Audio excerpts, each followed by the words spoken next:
From a mystical, spiritual point of view, either there are no post apocalyptic movies or everything's post apocalyptic because apocalypses aren't what people think they are. At some point in the popular imagination, the concept of an apocalypse and the idea of a cataclysm got mixed up in people's minds. And so we have a lot of post cataclysmic movies where some cataclysm wreaks havoc on the world and people have to figure out how to live in the aftermath.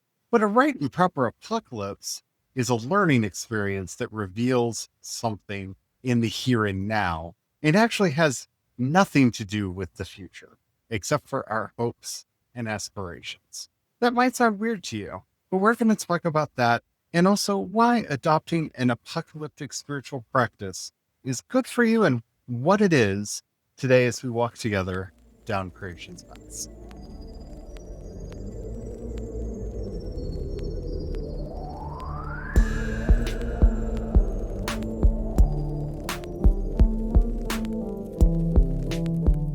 Hello, everyone. My name is Charlie, and I am a Christopagan druid and priest of Bridget. Hello, everyone. My name is Brian. I'm a Christopagan druid and sous chef to the dog. Today, we're going to be tackling the question, what is an apocalypse and what is the practice of apocalypse?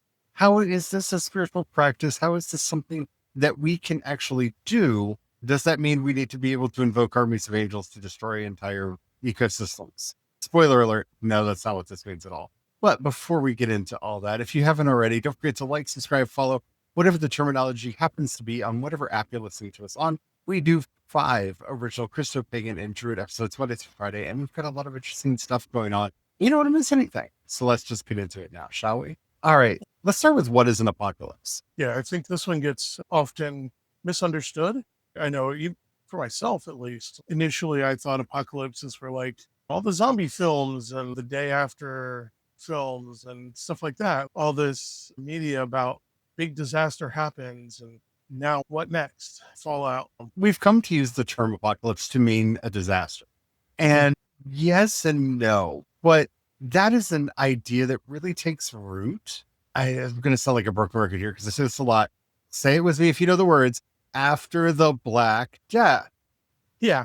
So after the plague ravaged Europe and destroyed so many lives, they lived through what they could only feel was an apocalyptic experience. And many preachers and religious orders were founded and religious edicts went down, basically proclaiming the end of days and that we were being punished for our sins. And that's why the plague was happening and we just needed to get right with God and blah, blah, blah, blah, blah, blah, blah, blah. And it's entered into the psyche of a lot of Western Christians that an apocalypse is a calamity. The problem is apocalypse seeds Christianity. Apocalyptic spirituality is something inherited from its forefathers, and we don't even know where it started. For example, amongst the Dead Sea Scrolls, we find numerous apocalyptic texts. It may have been the initial impetus for the community that wrote them to go out into the desert and start living together in isolation. They appear to have followed an apocalyptic leader and gone out into the wilderness, awaiting the time when the sons of light were going to be called to fight against the sons of darkness. But we have actually a lot of apocalypses. I believe every biblical patriarch named in Genesis has at least one apocalypse that supposedly came from them. There's an apocalypse of Noah, Abraham, Isaac, Jacob, Reuben, Levi, Joseph, Judah. Won't stop naming now. They'd be here for a very long time. Because what apocalypse is a mode of spiritual thinking that helps people deal with disasters. When a culture goes into crisis, apocalypse is the way that it deals with this. In other words, it metaphorizes the crisis. It makes whatever is going on into a series of metaphors and then tries to weave that into a coherent story that usually, and I say it that way because I cannot think of an apocalyptic story that for the intended audience of the story doesn't have a happy ending. It has a lot of not unhappy endings for a lot of the other people involved, such as the Hindu apocalyptic literature. I would not want to be Hindu, and I would especially not want to be Muslim during that apocalypse. It is not going to end well for anybody who is not a Hindu.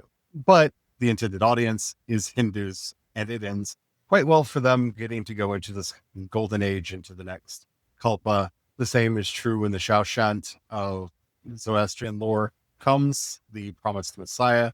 Wouldn't want to be anybody who is not a Zoroastrian of the sect involved. It does not end well for them. And we can just go down the list. But you may have noticed a trend already. Those that we perceive as enemies or outsiders, it does not end well, but we make it through and get some kind of a reward, or enter some kind of a golden age, or enter into a new heaven and new earth, as happens in the Apocalypse of St. John, preserved in the Christian New Testament, not the only Christian apocalypse written at the time.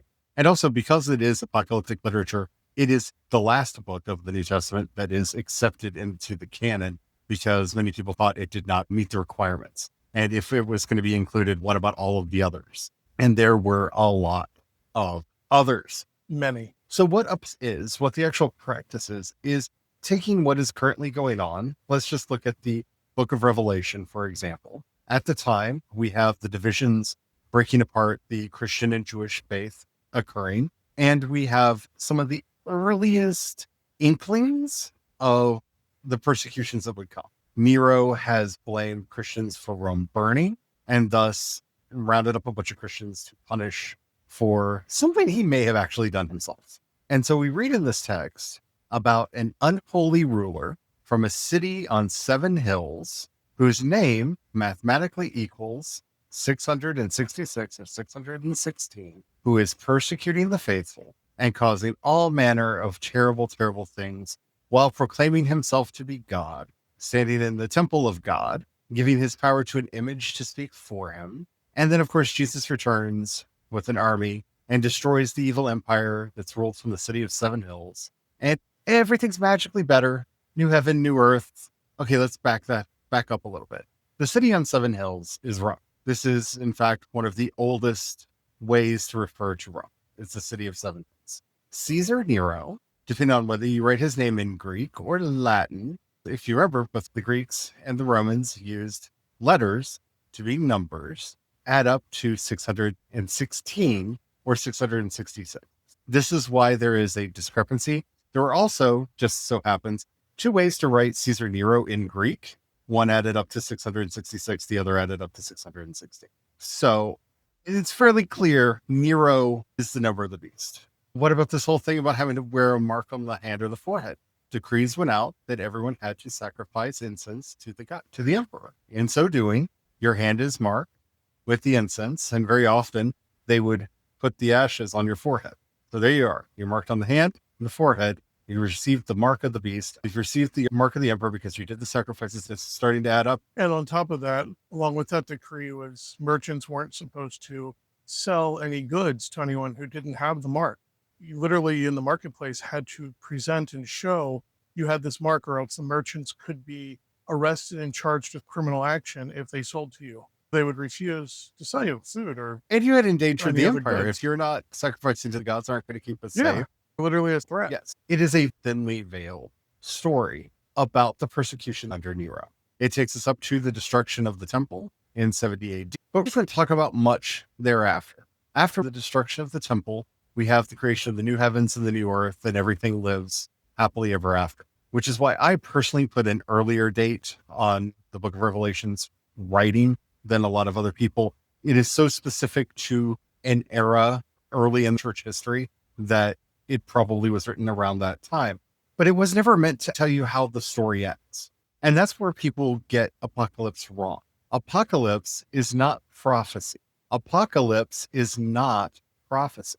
This is the only book preserved in the Bible that has a curse on it that no one should add or take away from the words in the book, because the book is what the book is. You are not supposed to then say, oh, look, here's how it fits this, here's how it fits that, and start doing all the stuff that becomes very popular during the Reformation, leading up to John Darby and the creation of the white nationalist industrial complex that we have today, trying to interpret this book on how it could still happen now, even though it literally happens in 70 AD. For myself, this was one of those points where I had a lot of question and concern creep in my logical thought processes on the book of Revelation and it being prophecy. We're taught that when it comes to prophecy, once it's made, the congregation, the community is supposed to discern and discuss it. So why would you write a book that is prophecy that's supposed to be discussed, coming with a curse that basically says to discuss and debate the meaning of this, you get cursed? Clearly, this wasn't, I get stuck where I'm either going, clearly, either the person that wrote it was not following the prophecy teachings in Christianity and Christ's teachings around prophecy and how we're supposed to be handling it, the little bit we get of Christ's teaching on that subject matter, or this isn't intended to be prophecy. Okay, I'm going to step back because I made a mistake in my wording and you have continued to use it. Prophecy is not about telling the future. It's also supposed to be messages to the community for the community, which is why the community is supposed to discuss and interpret its meaning and the value of it and how to apply any lessons, education derived from it. It is a modern way of viewing prophecy to think that it is about predicting the future. In fact, if you read the prophets, they are talking about what's going on in the lives of the communities that they're in, the geopolitics of the time. The prophets were podcasters before podcasting.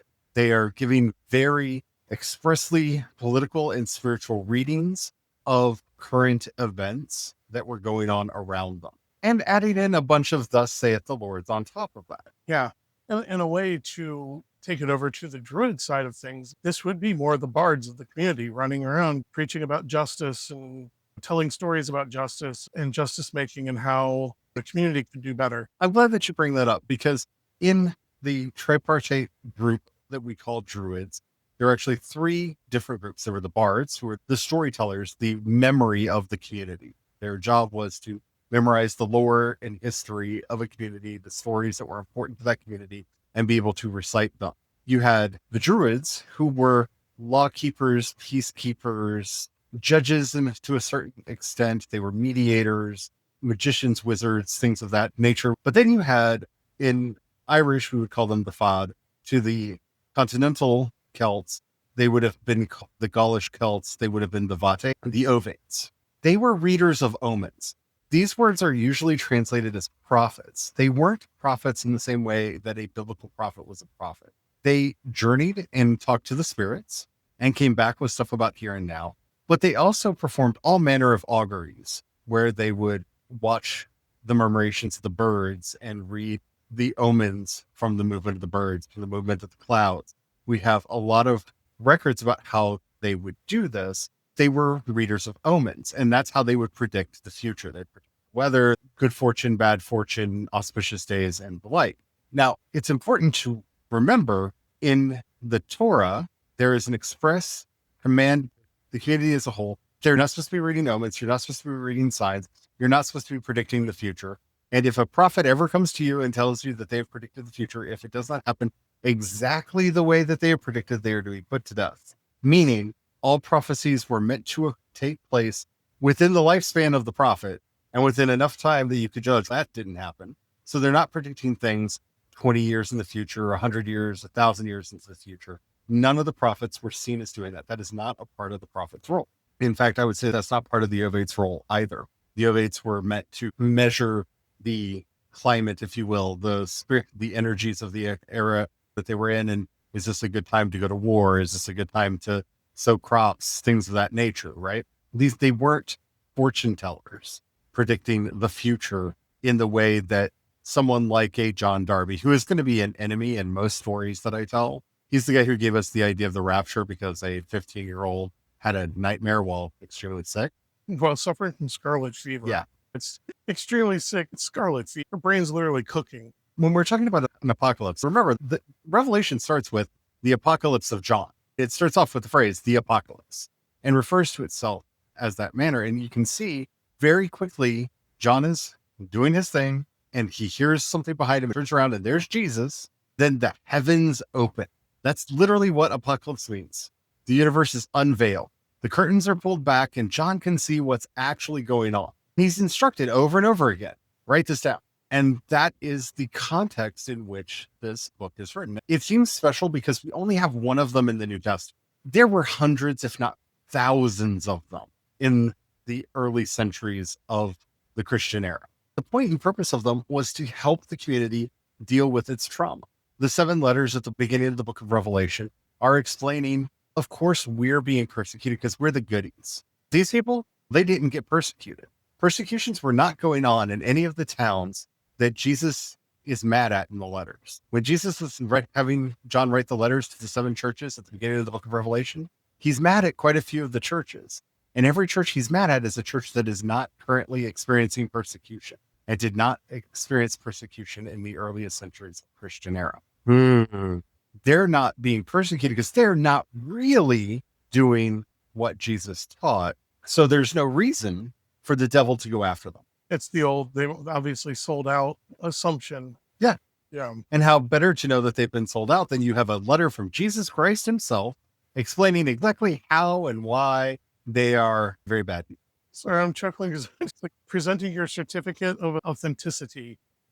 HP laser printer at home or Canon printer at home. But that's why is your church Yeah. being persecuted and these churches aren't being persecuted? Notice there's not a letter to the Church of Rome. The Church of Rome was being persecuted. Jesus actually has nothing to say to them until much later when the blood of the martyrs cries out to heaven and he gathers together the heavenly army to come and avenge them. That's the answer that the Church of Rome gets, but they don't have a letter written specifically to them. There's not a letter to the angel of Rome because they were being persecuted. Yeah. So basically you're saying that the spiritual practice of apocalypse is the universe opening up and unveiling to help the community to process trauma of some fashion. We actually have preserved records of several apocalypses that were written by Native American peoples after the colonization of their land. The Ghost Dance is born out of one of them. Geronimo's work is born out of them. Sitting Bull was motivated by one. We see many of these stories where they did whatever was traditional within their nation to receive a vision. They all have a story of the sky open and spiritual entities that were important explain to them what was going on. And sometimes explain the remedy. Again, that's where the Ghost Dance tradition comes from. The remedy was explained, and thus the Ghost Dance religion was born. We can see this happen with the visions of Our Lady of Medjugorje in a very war-torn country where ethnic cleansing is going on all around it. On this one mountain, in the midst of all of this, the Blessed Virgin appears on the top of the mountain and gives a message of peace and unveils to the kids that are up on top of the mountain what's really going on, the exact spiritual world around them, and how they can fix it. Fatima was in Spain during the Civil War when that vision happened. And with all this chaos and with all of this going on around them, 3 kids have a vision of the Blessed Mother, starting with the Archangel Michael and then the Blessed Mother, revealing to them the true nature of what's going on around them and giving them a remedy for it. We have contemporary examples of it. There's a lot of chaos going on in Egypt in the 1920s, and Our Lady of Zion appears over the cathedral.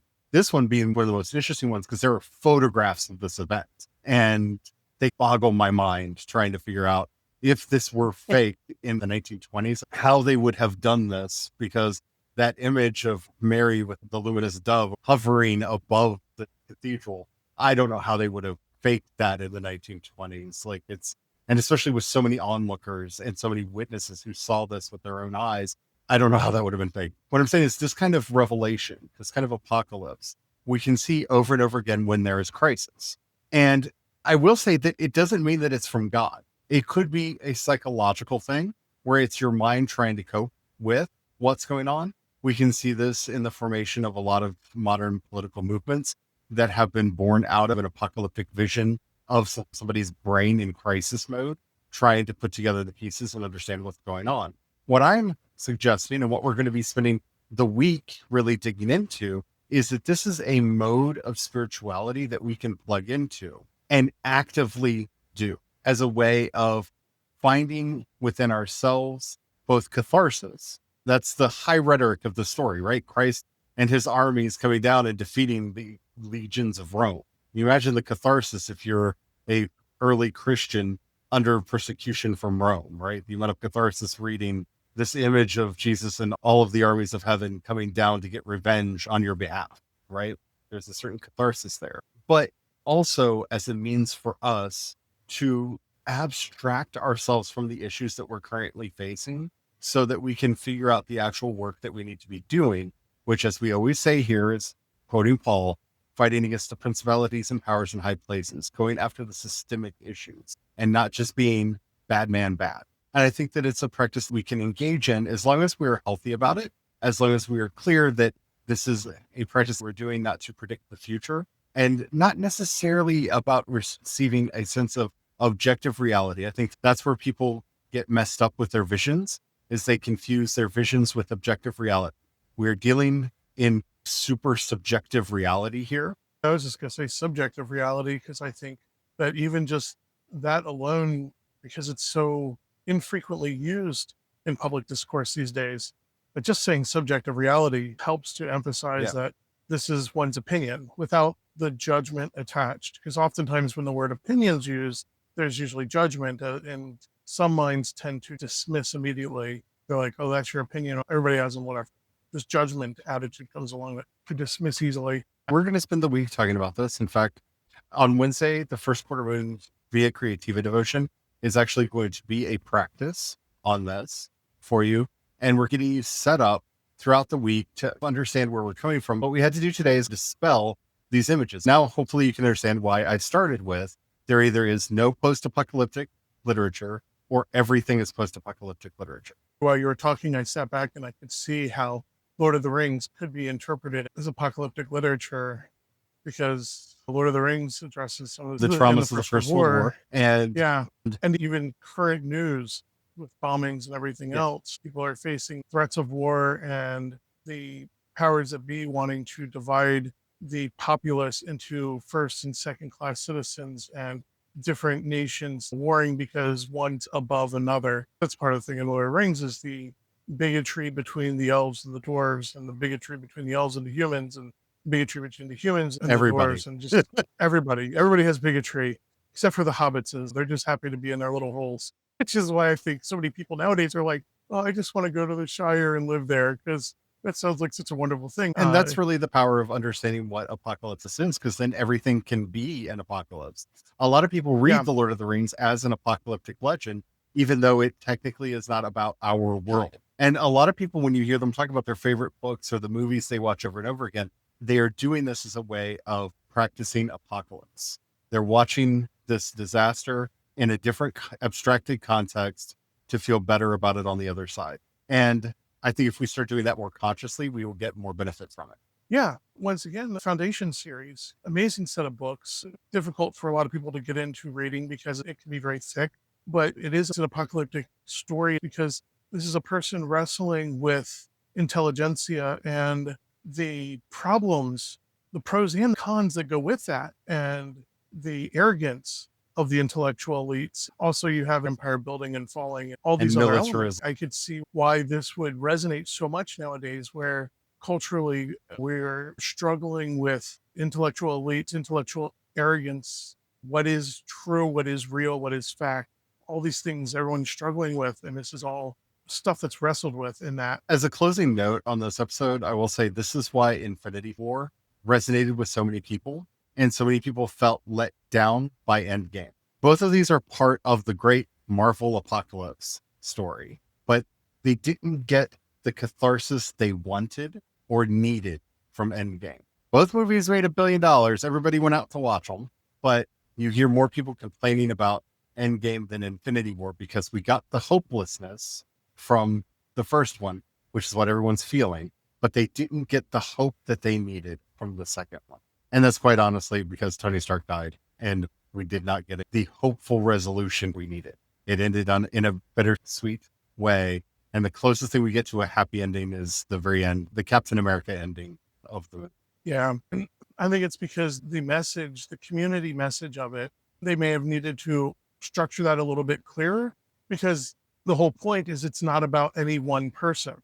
It's not just Tony. They start out that one with, we just killed Thanos. Yeah, stomped him. And it's so unsatisfying because it's not about one person. And that's the point. But the actual reason that it fell apart is that it turns into sports ball Yeah. because people are like, I don't the teams they put together. They argue about the teams that get put together in that movie. They argue about how characters are grouped and which characters are in which group and whether or not those groups are earned. And they take themselves out of the story and prevent themselves from having the catharsis. Yeah.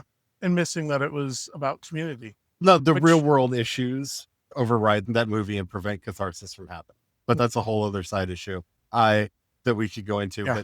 But that is a great apocalyptic story of our time, right? It was a huge Yeah. cultural moment. We'd love to hear more about that in the comments and for a possible special episode or something after we learn all about what. Yeah, along the way, please share your comments. We would love to get into all that. On the next episode, we will be discussing. Why does it matter if I engage in apocalyptic spirituality? I think you're starting to see the hints of all that. So I hope that you've enjoyed this. I hope you got something out of it. Let us know down in the comments wherever you're listening to us what your thoughts are. Did you understand this about apocalyptic literature before? Are you offended that I am using Marvel as an example or Lord of the Rings as apocalyptic literature? That's an interesting thing to question yourself on if you had feels about that. How does that make you feel? So let us know down in the comments. If you're listening to us on YouTube, Spotify, or creationspath.com, you can leave a comment right there. If you're listening to us anywhere else, even if they say you can leave a comment, they don't notify us, so we won't know. But you can leave a comment there anyway because engagement is magic. And then head over to creationspaths.com, click on chat, and you can leave a message there, and we will see it, and we will be able to get back to you. While you're there, if you happen to have a few dollars, you can pass our way. We offer monthly and annual memberships. You can also support us on Patreon and Ko-fi. I am CE Dorset on both, and you can support us using the Cash App hashtag Creations Paths.